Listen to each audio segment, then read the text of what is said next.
તો મારા ફાધર અહીંયા આવ્યા રવિવારે, સુખડી લઈને આવ્યા. મને કીધું માનતા રાખી લે કોઈ. તો મેં અહીંયા દર્શન કરાવવાની માનતા રાખી હતી. ચાલતી બોલતી હરતી પરતી થઈ જાય તો હું આવીને દર્શન કરાવી લઈશ. તો દવાખાનાની અંદર 5 થી 10 મિનિટની અંદર પોતાની જાતે ખાવાનું માગ્યું અને પોતાની જાતે ચાલતી થઈ ગઈ માં.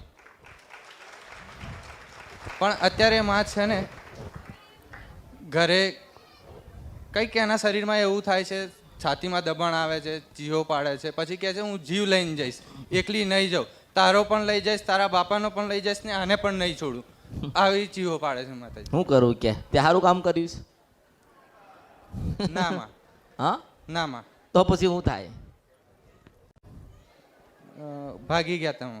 હા ભાગી ગયા તમે. માટે જો તું વિચાર કર કે દવાખાનામાં હતી ને ખાટલામાં હતી ને માછલી તડફડે ને એવી રીતે તડફડતી હતી આ. હા માં. ત્રીજા રવિવારે આવ્યા હતા મારી, તો આ મારા છોકરાએ